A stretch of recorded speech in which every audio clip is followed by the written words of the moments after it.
কি হবে আলেম হয়ে ইমাম সেজে সমাজেতে, পারো যদি সত্য কথা উচ্চ স্বরে না বলিতে।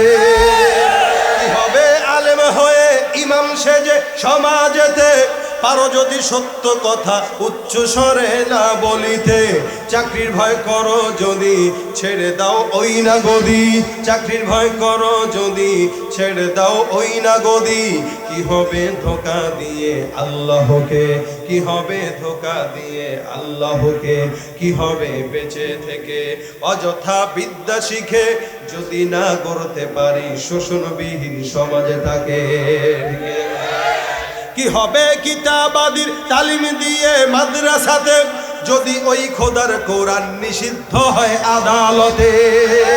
কি হবে কিতাবাদির তালিম দিয়ে মাদ্রাসাতে, যদি ওই খোদার কোরআন নিষিদ্ধ হয় আদালতে। কাফনের কাপড় মাথায় ময়দানে আয় ছুটে আয়। রাজি আছেন ইনশাআল্লাহ? ইনশাআল্লাহ যারা বলেন ইনশাআল্লাহ। কাফনের কাপড় মাথায় ময়দানে আয় ছুটে আয়। বিলিয়ে দে না তোদের জীবনটাকে, বিলিয়ে দে না তোদের জীবনটাকে। কি হবে বেঁচে থেকে অযথা বিদ্যা শিখে যদি না গড়তে পারি শোষণবিহীন সমাজটাকে। ঠিক কিনা ভাইরা আমার খুব বুঝবেন, এই সমস্ত কারবারি মুসা পয়গম্বরের জামানায় ছিল। বালামকে টাকার বস্তা নিয়ে এসে ডাক দেয়া বলে, হুজুর আপনার কাছে টাকা নিয়ে আসলাম, মেহেরবানি করে আপনি মুসা নবীর বিরুদ্ধে একটু বদদোয়া করে দেন না। হুজুর টাকা দেখে মাথা নষ্ট হয়ে গেছে, চিন্তা করে কি করা যায়, এতগুলো একদিকে টাকা আর একদিকে মুসা নবী, কি করব, করি না, একবার বদদোয়া করে মাফ চাই না। মনে কিছু কিছু মানুষ আছে না, গুনাহ করে এই নিয়তে যে গুনাহ একবার করি না, মাফ চাই না আল্লাহর কাছে। মানে আল্লাহর কাছে সে চুক্তিবদ্ধ হয়ে গেছে যে আল্লাহ একবার করি, তুমি মাফ করে দিও। আল্লাহ ঠেকা পড়ছে মনে হয় না। আপনি বান্দরামি করবেন ইচ্ছা করে, আর আল্লাহ পাক আপনার মাফ করবে। আল্লাহ বসে রয়েছে মাফ করার জন্য। এই ইচ্ছা করে বান্দরামি করতেছে, টাকা হয়েছে তো মাথা নষ্ট। আচ্ছা দেখি আমি একটু আল্লাহর সাথে পরামর্শ করি। আল্লাহর নবীরে বদদোয়া করবে, আবার কার সাথে পরামর্শ করবে? আল্লাহর সাথে ইস্তেখারা করবে। রাত্রেবেলা ইস্তেখারা করে, আল্লাহ এতগুলো টাকা পয়সা নিয়ে এসে, আল্লাহ একটু তোমার নবীর একটু বদদোয়া দিতে গেছে, একটু দিলে সমস্যা কিছু, একটু বেশি টাকা পাইতে পারি। আল্লাহ একটু কোন মনে একটু তুমি খালি অনুমতি দাও। ইস্তেখারা করে ঘুমাইলো, স্বপ্নের ভিতরে দেখে না পশ্চিমকালেও এই ভুল করিস না। ইস্তেখারা করার পর কোন যেটা অবদান আসে, যেই সিদ্ধান্ত আসে, সিদ্ধান্তটা কার তরফ থেকে আসে? তার মানে ডাইরেক্ট আল্লাহ নিষেধ করে দিয়েছেন, খবরদার এই সাহসও করা যাবে না। পরের দিন সকালবেলা যখন বেঈমানেরা টাকার বস্তা নিয়ে আবার আসলো, হুজুর কি ব্যাপার, কি সিদ্ধান্ত? না না না না, কোশ্চেন কারণে আল্লাহ নিষেধ করে দিয়েছেন, এটা যদি চিন্তাও করি আমার জিন্দেগি বরবাদ হয়ে যাবে। বেঈমানেরা এবার হতাশ, কি চিন্তা করা যায়? চিন্তা করতে করতে এবার একজন একজনের কয়, দ্বারা হুজুরের টাকার অঙ্কটা একটু বাড়ায় দেওয়া লাগবে, কারণ টাকা যত বেশি মাল তত বেশি, মাল যত বেশি কাম তত বেশি। ঠিক কিনা? আমাদের দেশে চাকরি মিলে না, যদি মাল দেন চাকরি মিলে যায়। এই দেশে চাকরি এখন যোগ্যতার বলা হয় না, ঘুষের বলা হয়। ঠিক কিনা? হুজুরের ঘুষ দিবে, মনে হয় হুজুরের পছন্দ হয় না, একটু বাড়ায় দিই। এবার সম্পদ বেশি নিয়ে আসছে, হুজুরকে দুধ তোমরা কি যে করো না, কি দরকার ছিল?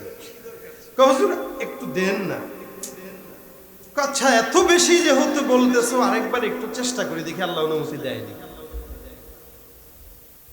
এখন রাত্রেবেলা হয়েছে, আল্লাহর কাছে বলে, আল্লাহ এত করে বলতেছে, কি করব?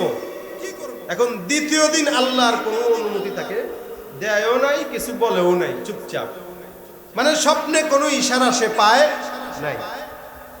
পরের দিন সকালবেলা যখন সবাই আসলো, বিশাল বড় দল, কারণ মুসা নবীর সামনে আসতেছে। মুসা পয়গম্বরকে ঠেকানো দরকার, কারণ ফিরআউনকে মেরে আসছে। এদের এখন মাথার ভিতরে ভয়, ফিরআউনকে যেই নবী মারতে পারে ওই নবী আমগরও শেষ করে দিব। এই বালাম, মেহেরবানি করে তুমি আমাদেরকে বাঁচাও, একটু বদদোয়া করো না। বালাম ডাক দেয়া বলে, ভাইরা আমার, আল্লাহর কাছে গতকাল অনুমতি চাইলাম, হে মালিক আমাকে অনুমতি দেয় নাই, আবার মালিক আমার কিছু বলেও নাই, কিছু শুনলাম না। আল্লাহ পাক রব্বুল আলামিন আগের রাতে আমাকে অনুমতি ডাইরেক্ট নিষেধ করে দিয়েছে, খবরদার সাহস করবা না। কিন্তু গত রাতে মালিক কোনো নির্দেশনা দেয় নাই, চুপ করে, কিছু বলেও নাই, হাও না নাও না। এখন এরা বলতেছে যেহেতু আল্লাহ কিছু বলে নাই আপনি করে দেন। ঠিকই বলছে, যেহেতু মালিক কিছু বলে নাই, তার মানে মনে হয় চুপ থাকা হইল কিসের লক্ষণ? হ্যাঁ, সম্মতির লক্ষণ। যেহেতু মালিক চুপ ছিল, তার মানে মালিক মনে হয় সম্মতি দিয়ে দিচ্ছে। ঠিক আছে, আমি বদদোয়া করব, যেখানে বদদোয়া করি ওই জায়গায় যাই।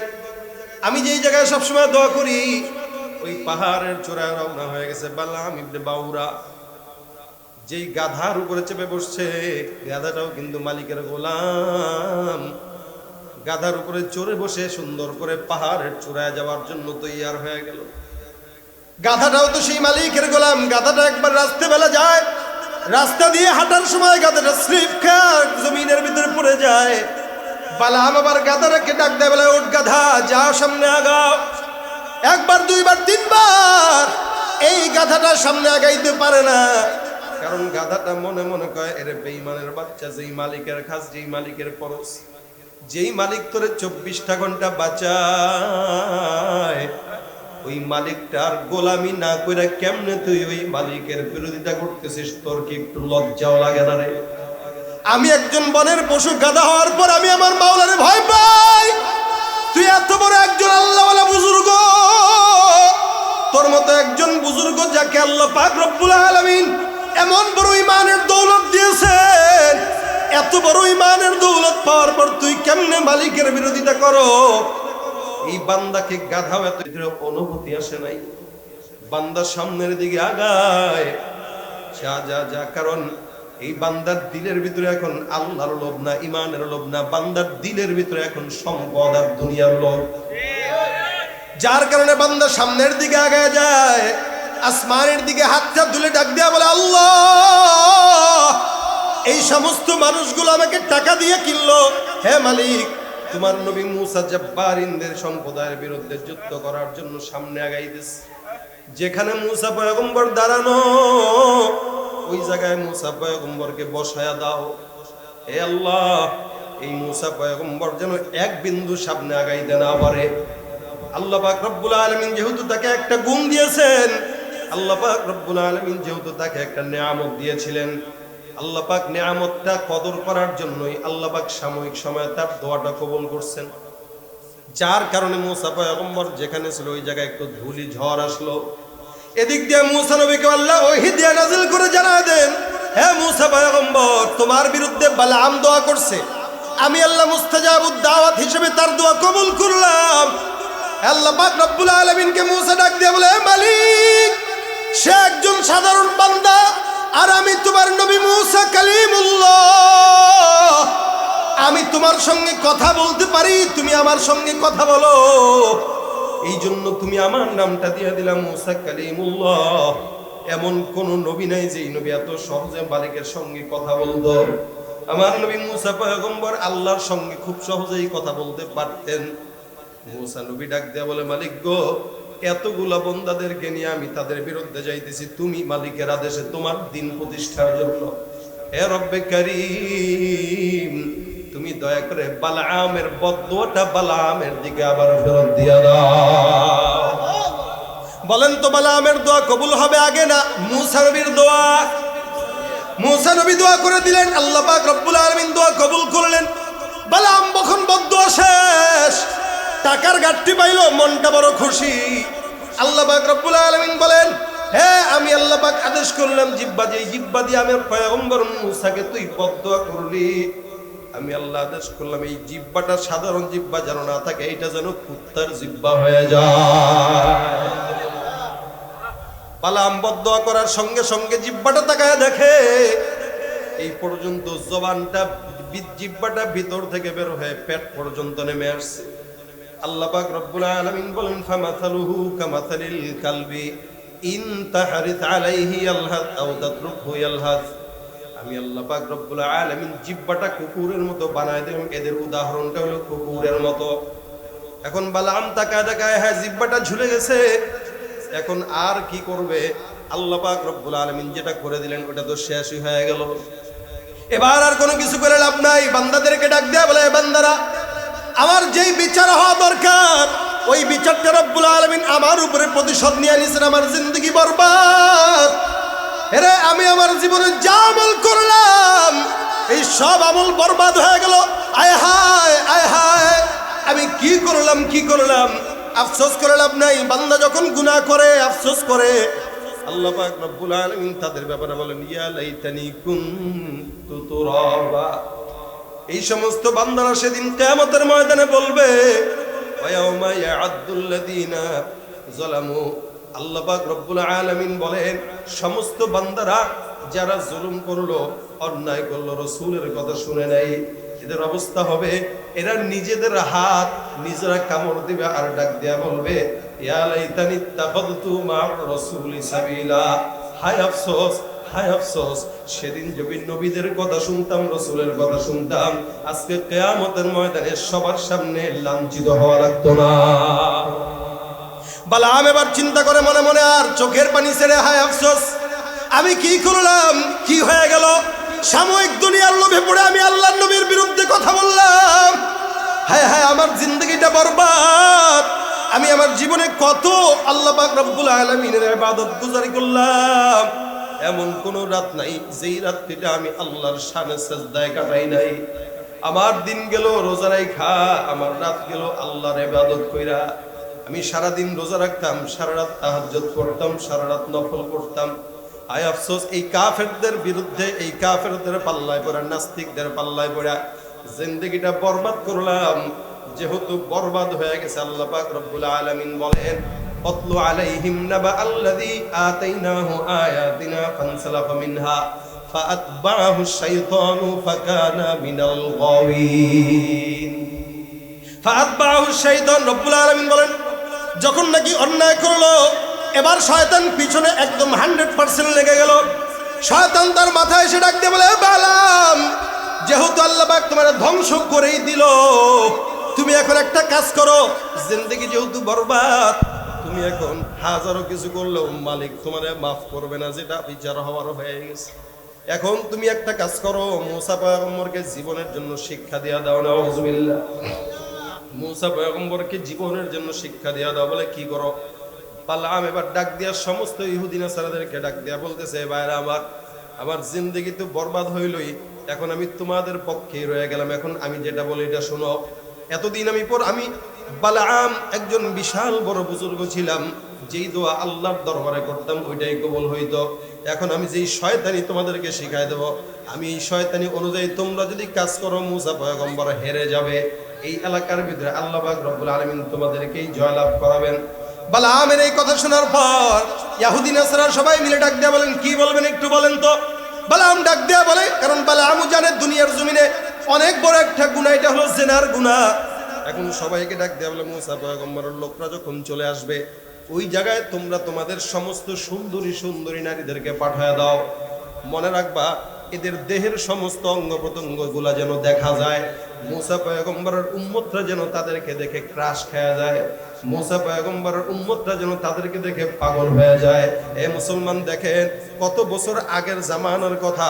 এই যে ইহুদিদেরকে বুদ্ধি দিতেছে বালাম, কি পোশাকটা যেন ছোট হয়ে যায়, অঙ্গ প্রত্যঙ্গ যেন দেখা যায়। আজকে যারা নারীদের পোশাক নিয়ে আন্দোলন করে, বুঝতে হবে তারা হলো ওই জাতের শিক্ষিনা। তার মানে এই জামানা আগেও ছিল, এখনো আছে, ভবিষ্যতেও থাকবে। কিন্তু মনে রাখবেন, ইসলামের আলো যখন চলে আসবে, বদ্দিন দূর হয়ে পালায় যাবে। পয়গম্বর মুসার বিরুদ্ধে আন্দোলনে লাগায় দেয়, তোমরা তোমাদের সুন্দরী নারীদেরকে পিছনে লাগাও, এই সমস্ত সুন্দরী নারীদেরকে বাজারে পাঠায় দাও, ব্যবসা বাণিজ্য করবে। এরা কাপড় নিয়ে মুসা পয়গম্বরদের উম্মতদের সামনে যাবে, যা বলবে আমরা কাপড় নিয়ে আসলাম ব্যবসার জন্য। আজকে যারা নারী স্বাধীনতার স্লোগান দেয়, এরা চায় নারীরা পর্দা ছেড়ে ব্যবসায় নামুক, চাকরিতে নামুক, গাড়ি চালায়, কথা কয় না। তারাও জানে নারীরা যদি উলঙ্গ অবস্থায় রাস্তাঘাটে যায়, চাকরি করে, হুন্ডা চালায়, রিক্সা চালায় অথবা প্রাইভেট কার চালায়, তার মানে এই এলাকার মুসলমান, বাংলাদেশের মুসলমান ইমানটা ঠিক মতো রেখে মরতে পারবে না।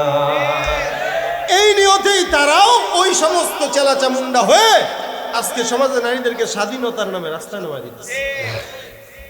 নারীরা এখন ভোগের পণ্য হয়ে গেছে, ভোগের পণ্য। অথচ এরা ছিল আমাদের চাইতে অনেক দামি। মুসা পয়গম্বরের উম্মতের ভিতরে লাগায় দিল।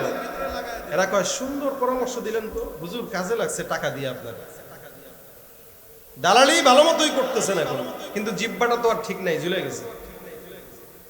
এখন ডাক দিয়া বলতেছে ঠিক আছে আমরা পাঠায় দেব, সব সুন্দরী সুন্দরী মেয়েদেরকে সাজায় গোছায় দিয়া সামনে নিয়ে গেছে।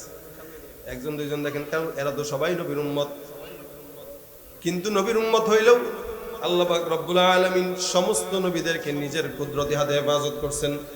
এছাড়া অন্য বান্দাদেরকে শয়তান ধোঁকা দিতে পারে না, পারে না। শয়তান মানুষের রক্তে কেমনে চলে? হাদিস শরীফে রাসূল বলেন এই শয়তানটা মানুষের দেহের ভিতরে চলে কিভাবে? একটা মানুষের রক্তের শিরায় শিরায় শয়তান চলতে পারে। যত বড় বুজুর্গ হোক, যত বড় পীর হোক, যত বড় আল্লাহওয়ালা হোক, শয়তান ধরে বেশি। সাধারণ মানুষ যার দিলের ভিতরে ঈমান কম, শয়তান তার কাছে আসে কম। যার দিলের ঈমান বেশি আছে, শয়তান তার কাছে যায় বেশি। এই কারণে হাদিস শরীফে রাসূল বলেন আল ঈমানু হুয়া ইয়াজিদু ওয়া ইয়ানকুসু, মানে মুমিনের ঈমানটা মাঝে মাঝে বাড়ে আর কমে। কেমনে বাড়ে?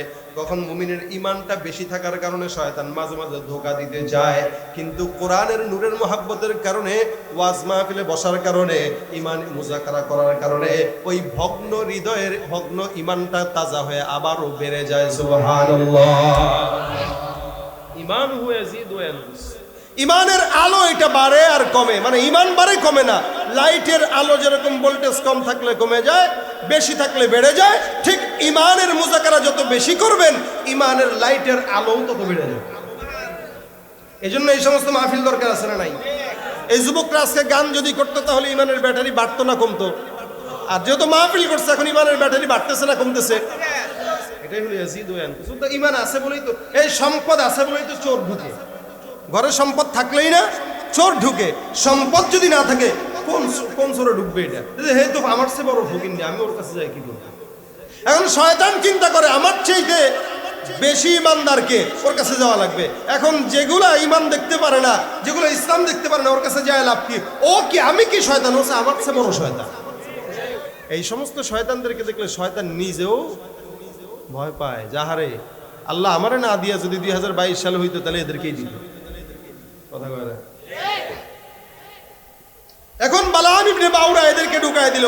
একজন দুইজন একটু পরে আবার ফিরে আসে, হুট করে একজন প্রেমে একটার পরেই গেল, শয়তান ধোঁকা দিয়ে দিল। এই বাগান নষ্ট করতে একটা শয়তান যথেষ্ট। এখন এই ব্যক্তিটা মেয়ে একটার অফার দেয়, এই তোমার আমার ভালো লাগছে, যাবা? এরা আবার বলেও দিয়েছিল কেউ যদি অফার দেয় খবরদার না করা যাবে না, কারণ তাদের উদ্দেশ্যই ছিল মুসা নবীকে আটকানো।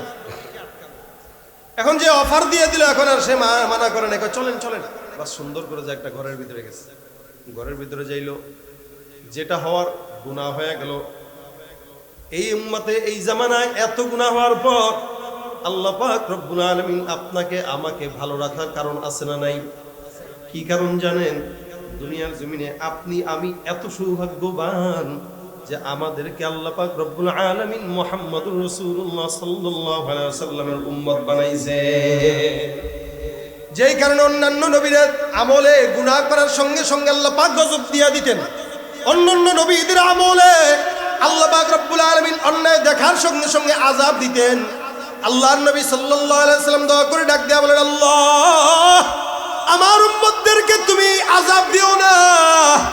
আমি নবী আমার উম্মতদের জন্য দোয়া করলাম, মালিক আমি তো চলে যাব, আমার উম্মতদের কি হবে? আল্লাহ পাক রব্বুল আলামিন ডাক দেয়া বলে, পয়গম্বর আমি আপনাকে কথা দিলাম আপনার উম্মতদেরকে আমি আল্লাহ পাক আমার দায়িত্বে জান্নাত পর্যন্ত পৌঁছায় দিব। সুবহানাল্লাহ। ওই নবীর উম্মত হয়ে গর্ববোধ করি না। ওই নবীর বিরুদ্ধে যারা যায়, ওই নবীর বিরুদ্ধে যারা যায়, এই সমস্ত কুলাঙ্গাররা কখনো নবীর উম্মত হতে পারে না, ঠিক কিনা? বাইরে আবার খুব বুঝবেন, আল্লাহ পাক রব্বুল আলামিনের এই বান্দা যখন মুসা পয়গম্বরের উম্মত যখন গুনাহে লিপ্ত হয়ে গেল, ওই সময়টায় আল্লাহ পাক রব্বুল আলামিন আসমান থেকে গজব দেওয়া শুরু করে দিল। এমন গজব, যেই গজবটা ওই বান্দার গুনাহের কারণে হইল। জেনা করতে দেরি হয় সাময়িক কয়েকটা সময়, জেনা করতে, গুনাহ করতে বেশি সময়ের দরকার হয় না, অল্প সময় যথেষ্ট। ওই সময়টা তো রব্বুল আলামিন একটা বান্দার গুনাহের কারণে ওই তখনকার এলাকা, যতটুকু এলাকা, ওই এলাকার ভিতরে আল্লাহ পাক রব্বুল আলামিন মহামারী দিয়ে দিল। তাফসিরে মুফাসসিরিন ইকরাম বলেন, সাধারণ সাময়িক অল্প সময়ের গুনাহের কারণে, অল্প সময়ের ব্যবধানে এই মহামারীতে হাজারো হাজারো মানুষ ওই সময় ইন্তেকাল করেছে। একটা মাত্র গুনাহ বালামও জানে এই গুনাহ কারণে আল্লাহ পাক ধ্বংস করে দিতে রাজি। আমার কথা বলার উদ্দেশ্য হইল, এই আয়াতের সারমর্ম হইল, আল্লাহ পাক রব্বুল আলামিনের কোন বান্দা যখন নাকি কোন নবীর বিরুদ্ধে কলম ধরে আল্লাহ পাক সহ্য করে না। ঠিক তেমনি ভাবে নবীর ওয়ারিসদের বিরুদ্ধে কোন বেঈমানরা যখন কলম ধরে, আমার মাওলা পাক রব্বুল আলামিন সমাজের ভিতরে আযাব আর গজব দান করেন, ঠিক কিনা?